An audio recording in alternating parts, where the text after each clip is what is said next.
नमस्कार दोस्तों, मैं हूं राजेंद्र प्रसाद और आप सभी का वेलकम करता हूं एजुकेशनल नॉलेज चैनल में। और आज हम लोग डिस्कस करने वाले हैं टीचिंग एंड लर्निंग।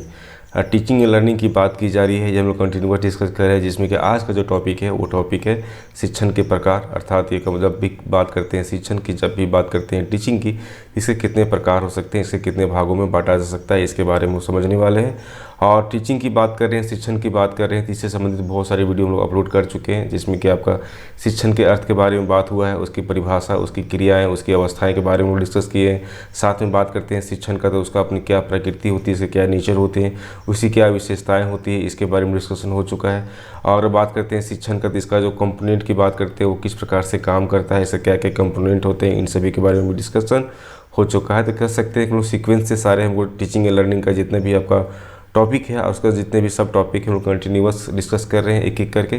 जैसे कि आप देख सकते हैं कि क्लास 1, क्लास 2 और क्लास 3, दैट मीन्स आपको एक सीक्वेंस में मिलेगा सारा वीडियो, जिससे कि आप कहीं इसको पढ़ रहे हैं तो आप सारे चीज़ों को एक दूसरे से रिलेट कर पाएंगे। तो इस सारे वीडियो को आप देखने के लिए हमारे चैनल को विजिट कर सकते हैं, या इस वीडियो का जो आई बटन पे वहाँ पे इसका लिंक मिल जाएगा, या फिर इसका डिस्क्रिप्शन बॉक्स है वहाँ से इसका लिंक मिल जाएगा। ठीक है, तो वहाँ से इसको आप सारी वीडियो को देख सकते हैं। साथ ही अगर हमारे साथ जुड़ना चाहते हैं टेलीग्राम लिंक में, तो टेलीग्राम के लिंक का जो है लिंक है वो आपका डिस्क्रिप्शन बॉक्स में मिल जाएगा, वहाँ से उसको चेकआउट कर सकते हैं। या फिर आपका कोड है, इस कोड को आप स्कैन कीजिएगा, डायरेक्ट आपका चैनल जो टेलीग्राम है वो टेलीग्राम से डायरेक्ट आप उसको कनेक्ट कर सकते हैं। ठीक है, तो चलिए यहाँ से क्लास स्टार्ट करते हैं, समझते हैं कि शिक्षण के प्रकार क्या क्या हैं।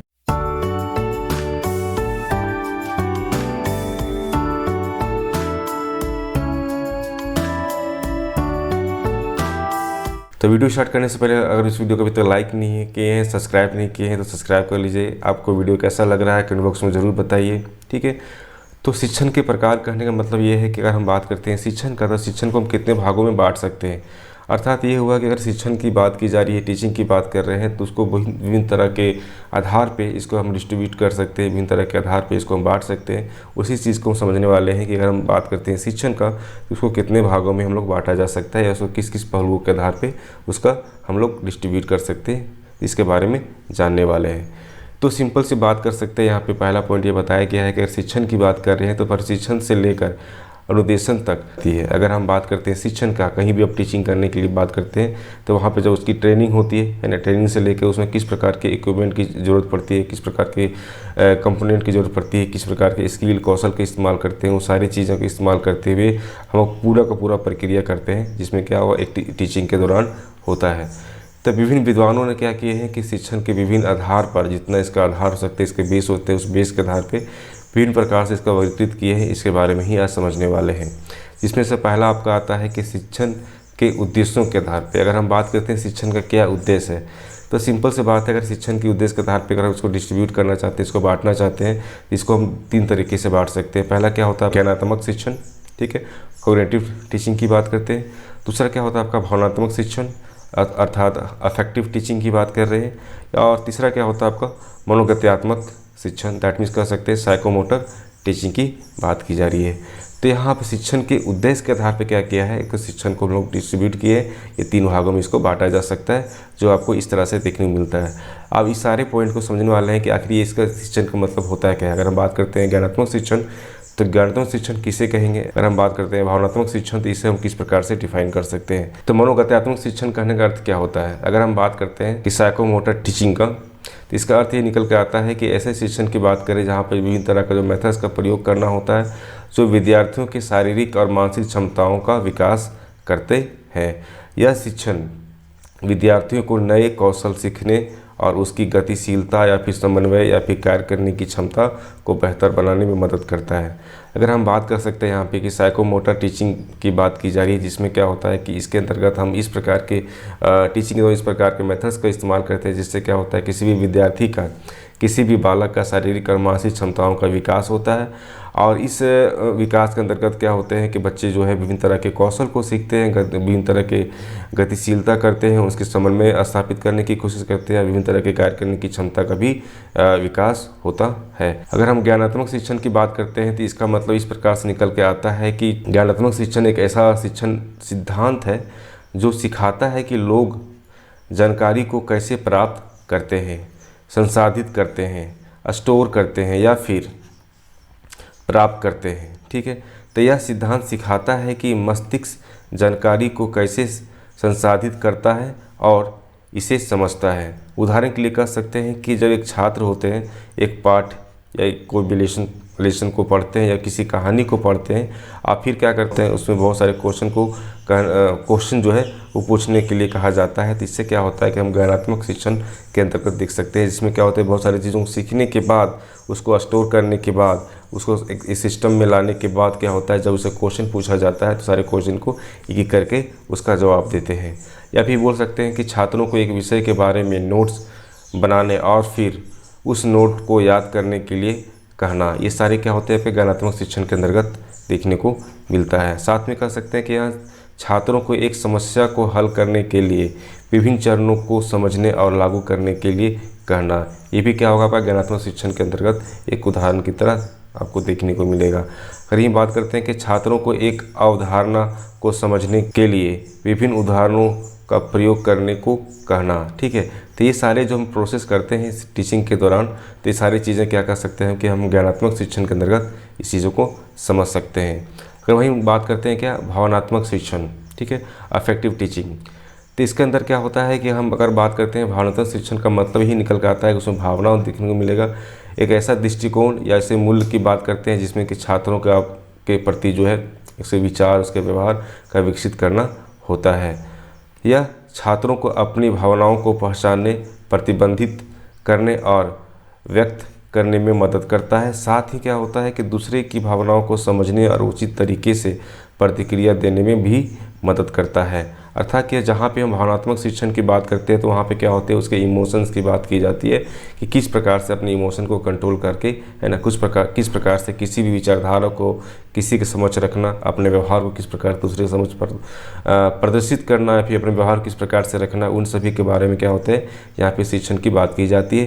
जिसमें क्या होते हैं कि छात्र जो होते हैं अपनी भावनाओं को पहचानने की बात करते हैं, किस प्रकार से प्रतिबंधित कर सकते हैं, किस प्रकार से, है ना, व्यक्त करने में मदद करते हैं। ये सारी चीज़ें क्या होती है इसके अंदर देखने को मिलता है। तो इससे क्या होता है कि सिर्फ अपने ही नहीं, कम से कम बोल सकते हैं कि सिर्फ अपना ही नहीं होता है, दूसरों के भी जो भावनाएं होते हैं उसको भी समझने में और उचित तरीके से उसके प्रतिक्रिया देने में भी मदद करते हैं। तो ये आपका क्या हो गया, भावनात्मक शिक्षण देखने को मिलता है। अगर हम बात करते हैं इसी के अंतर्गत कि यह एक ऐसी प्रक्रिया होती है जो छात्रों को स्कूल या कैरियर या जीवन में सफल होने के लिए आवश्यक ज्ञान, दृष्टिकोण या कौशल प्रदान करती है। मतलब कह सकते हैं कि काफ़ी ज़्यादा ये इम्पॉर्टेंट होता है कि किस प्रकार से हम कोई भी चीज़ों को करते हैं। इमोशन हर एक काम में क्या होता है, इमोशन जुड़ा हुआ रहता है। कोई भी काम करते हैं उसमें इमोशन हमेशा आपका जुड़ा हुआ रहता है, ठीक है। तो वही बात कहा गया है कि कोई भी छात्र है अगर स्कूल में जाता है या किसी कैरियर की बात करता है या फिर अपने जीवन में सफल होने के लिए जितनी भी आवश्यक चीज़ें होती है जैसे कि ज्ञान और उसके दृष्टिकोण, इसके कौशल, ये सभी करने के लिए क्या होते हैं वहाँ पे हमेशा इमोशन हमेशा इनरोल रहता है। वहाँ पे क्या होते हैं इमोशन हमेशा आपको देखने को मिलेगा। जैसे कि हम बात करते हैं कि कक्षा में बातचीत करने की बात करते हैं तो शिक्षकों को और छात्रों को अपनी भावनाओं और विचारों को साझा करने के लिए सुरक्षित और आरामदायक स्थान प्रदान करना चाहिए, जिससे कि अपने बोल सकते हैं कि जो भी हम बातचीत कर रहे हैं किसी टॉपिक पर, है ना, वो सही तरीके से उस चीज़ों को हम लोग आसानी से कर सकेंगे और एक दूसरे के भावनाओं को समझ पाएंगे, अपने विचारों का आदान प्रदान कर पाएंगे। अगर वहीं बात करते हैं सहयोग का बात करते हैं इसी के अंतर्गत, तो छात्रों को एक साथ काम करने और एक दूसरे की मदद करने के लिए प्रोत्साहित करना चाहिए, जिसके अंतर्गत हम ये सारी चीज़ें देखने को मिलता है। तो ये 2 उदाहरण दिया गया है जिसके आधार पे आप समझ सकते हैं कि हम अगर बात करते हैं भावनात्मक शिक्षण के बारे में तो इसको हम इस प्रकार से इसको डिफाइन कर सकते हैं कि शिक्षण के स्तरों के आधार पे, ठीक है, इसके लेवल की बात की जा रही है। लेवल के आधार पे हम शिक्षण कितने प्रकार से देख सकते हैं। तो इसका भी क्या होता है आपका 3 प्रकार ही देखने को मिलेगा। एक आपका आता है स्मृति स्तर आता है, एक आता है आपका चिंतन स्तर आता है, एक आता है आपका बोध स्तर आता है। तो बोला जा रहा है कि ठीक है अगर स्तर की बात करते हैं तो यहाँ पे हम 3 तरह का देख सकते हैं। एक मेमोरी हो गया, एक आपका रिफ्लेक्टिव लेवल हो गया, एक हो गया आपका अंडरस्टैंडिंग लेवल हो गया। तो इन तीनों का मतलब किस प्रकार से समझ आता है इसके बारे में समझिए। अगर हम बात करते हैं बोध स्तर, तो बोध स्तर में क्या होता है कि बोध स्तर शिक्षण के अंतर्गत एक शिक्षण प्रक्रिया जो छात्रों को विषय वस्तु की गहराई समझ विकसित करने पर केंद्रित करता है, ठीक है। अगर हम किसी की सिंपल सी बात यहाँ करें कि जो भी टीचर पढ़ाया जा रहा है, जो भी टीचर पढ़ाते हैं, तो जो भी टीचर वहाँ पढ़ा रहे हैं तो उसमें क्या होते हैं कि विभिन्न तरह की क्रियाएँ होती है, विभिन्न तरह के टॉपिक के बारे में डिस्कशन होता है। तो उस टॉपिक को जितने ज़्यादा गहराई से समझने की बात करता इस तरह के शिक्षण आपको देखने को मिलेगा, जो क्या होता है उसके बारे में काफ़ी गहराई से उस चीज़ों को समझने की बात होती है, उसमें विचार करने की बात होती है, वो सभी क्या होता है इसका केंद्रित देखने को मिलता है, ठीक है। अगर हम बात करते हैं इसी में कि स्मृति स्तर से आगे बढ़कर छात्रों को तथ्यों, सिद्धांतों और अवधारणाओं के बीच का संबंध स्थापित करने में मदद करता है, ठीक है। ये भी देखने मिलता है। साथ में क्या होता है कि यह छात्रों को अधिक सक्रिय रूप से सीखने और ज्ञान को आत्मसात करने में सक्षम बनाता है। मतलब कह सकते हैं कि हम बात करते हैं किसी भी शिक्षण के अंदर किसी भी टॉपिक के बारे में बात करते हैं तो वहाँ पे आपका जो अंडरस्टैंडिंग लेवल की बात की जाती है कि वो टॉपिक किस प्रकार से, उस टॉपिक का क्या अपना डिफिनेशन होता है, उस टॉपिक के क्या अपना प्रिंसिपल होते हैं, उसको किस प्रकार से हम समझ सकते हैं, उन सभी के बारे में काफ़ी गहराई से सभी चीज़ों के बारे में डिस्कशन होता है। जिससे क्या होते हैं कि बच्चे जो है विभिन्न तरह की चीज़ों को वहाँ पे करके, विभिन्न तरह के एक्टिविटी को करके, है ना, या फिर बोल सकते हैं मेमोराइज करके, है ना। तो इस तरह की विभिन्न तरह की चीज़ों को करने के साथ ही क्या होते हैं बच्चे हर एक चीज़ों को सीखने की कोशिश करते हैं। तो ये इस प्रकार से यहाँ पे इसका हम डिफ़ाइन कर सकते हैं। अगर हम बात करते हैं स्मृति स्तर, मेमोरी लेवल्स की बात करते हैं, तो स्मृति स्तर शिक्षण में छात्र बिना ज़्यादा समझे या किसी तथ्य को या फिर किसी सूचनाओं को याद करते हैं। यहाँ सिंपल सी बात कहा गया है कि इस स्तर पर जो शिक्षक होते हैं छात्रों को याद करने के लिए दोहराना या फिर अभ्यास कराने के माध्यम से जानकारी प्रस्तुत करते हैं। तो यहाँ पे सिंपल सा बात कहा गया कि जब हम कोई भी टॉपिक को पढ़ते हैं तो वहाँ पे बहुत सारे टॉपिक में ऐसे होते हैं जो आपका डिफिनीशन होता है ना, उसका कुछ मीनिंग होते हैं, उससे कुछ अपने सिद्धांत होते हैं, वो सारी चीज़ों को क्या होता है कि बच्चे को मेमोराइज करने की आवश्यकता होती है। तो वहाँ पे टीचर ये बताते हैं कि आप सारे टॉपिक, ये सारी चीज़ों को किस प्रकार से मेमोराइज कर सकते हैं, ठीक है। इसके बारे में यहाँ पे समझाया गया है। नेक्स्ट बात करते हैं चिंतन स्तर, ठीक है। तो चिंतन स्तर में क्या होता है, तो शिक्षण का जो चिंतनशील स्तर की बात की जा रही है तो शिक्षण का सबसे उच्चतम स्तर माना जाता है, ठीक है। अगर हम बात करते हैं टीचिंग का, तो टीचिंग का सबसे हाई लेवल जो है वो क्या होता है आपका रिफ्लेक्टिव लेवल कहलाता है। यहाँ पे वो क्या होता है, यहाँ पे छात्र न केवल अपने जानकारी को समझ लेते हैं बल्कि क्या होते हैं उसे अपने अनुभवों से जोड़ते भी हैं कि हम जो भी चीज़ों को सीख रहे हैं वो अपने लाइफ में किस प्रकार से उसका इस्तेमाल कर सकते हैं, उसको एक तरह से बोल सकते हैं अपने जीवन में ढालते भी हैं, उसकी आलोचनात्मक समीक्षा करते हैं और नए ज्ञान का निर्माण करते हैं। किस प्रकार से सारी चीज़ें हो रही है उसके बारे में बहुत तरह की चीज़ें को वो समीक्षाएँ करते हैं, उसके बारे में बहुत सारे एनालिसिस करते हैं और उसके आधार पर क्या होता है कि अपने जीवन में जो भी चीज़ें घटनाएं होती है उससे क्या करते हैं उसको रिलेट करते हैं कि ये चीज़ों को हम जो सीखे हैं उसको किस प्रकार से इस्तेमाल किया जा सकता है। तो यह जो स्तर है, यह जो लेवल की बात की जा रही है, तो शिक्षक को और छात्रों को समस्या समाधान के लिए अनुसंधान दृष्टिकोण अपनाने के लिए प्रोत्साहित करता है, ठीक है। तो यहाँ पे सिंपल से यहाँ सबसे इम्पोर्टेंट पार्ट आपका ये निकल के आता है कि जो आप रिफ्लेक्टिव लेवल्स की बात करते हैं तो यहाँ पे जो शिक्षक को या छात्र है दोनों को, है ना, किसी भी समस्या को समाधान करने के लिए एक प्रोसेस की बात करते हैं क्या, रिसर्च। तो रिसर्च जो बात करते हैं एक अनुसंधान की तरह का जो दृष्टिकोण है वो पैदा करने की बात की जाती है, उस तरह की चीज़ों को प्रोत्साहित करने की बात की जाती है कि किसी टॉपिक को आप ये रिसर्च की तरह से समझें कि सारी चीज़ें किस प्रकार से हो रही है। जब आप इस सारी चीज़ों को एक रिसर्च की तरह से आप देखेंगे, एक अनुसंधान की तरह से देखेंगे, तब सारी चीज़ों को इस तरह से एनालाइज कर पाएंगे और उसको समझ पाएंगे कि ये इसका जो प्रिंसिपल किस प्रकार से काम कर रहा है, इसका क्या मीनिंग निकल के आ रहा है, इसको हम किस प्रकार से परिभाषित कर सकते हैं और अपने जीवन में इसको किस प्रकार से इस्तेमाल कर सकते हैं, इसके बारे में ये बताता है। वहीं बात करते हैं क्या शिक्षण के प्रकार के अंतर्गत प्रशासन प्रणाली के आधार पे। अगर हम प्रशासन प्रणाली के आधार पे बात करते हैं तो इसका भी क्या होता है 3 भाग देखने को मिलेगा कि 3 भागों में इसको विभाजित किया गया है, जिसमें से हम लोग पहले भी डिस्कस किए हुए थे कि एक तांत्रिक शिक्षण की बात करते हैं, लोकतांत्रिक शिक्षण की बात करते हैं और हस्तक्षेप रहित शिक्षण की बात करते हैं। तो इसको इस प्रकार से समझ सकते हैं कि अगर हम बात करते हैं एक तांत्रिक शिक्षण की बात करते हैं जिसमें क्या होता है कि वहाँ पर जो टीचर होते हैं क्लास में उसकी प्रधानता ज़्यादा होती है और यहाँ पे जो स्टूडेंट्स होते हैं उसकी प्रधानता नहीं के बराबर देखने को मिलेगा। लेकिन वहीं बात करते हैं अगर लोकतंत्र की बात करते हैं, लोकतांत्रिक शिक्षण की बात करते हैं, इसमें क्या होता है कि टीचर की बात करें या फिर एक या फिर बात करते हैं एक स्टूडेंट की बात करते हैं, तो दोनों की जो भूमिका होती है काफ़ी ज़्यादा अहम होती है, दोनों का सहयोग ज़्यादा देखने को मिलेगा। और दोनों के बीच का जो रिलेशन की बात करते हैं तो दोनों के बीच का जो रिलेशन भी काफ़ी अच्छा रहता है। ठीक है, ये चीज़ यहाँ देखने को मिलता है। अगर वहीं बात करते हैं कि और बेहतर अगर बात करते हैं तो यहाँ पे क्या होता है, आपका हस्तक्षेप रहित शिक्षण की बात की जाती है, जिसमें क्या होता है कि टीचर और स्टूडेंट दोनों मिलकर किसी तरह के प्रोजेक्ट को काम करते हैं, और इसमें टीचर जो है पूरी तरह से क्या होता है कि स्टूडेंट को ज़्यादा से ज़्यादा उसको सहयोग करने की कोशिश भी करता है।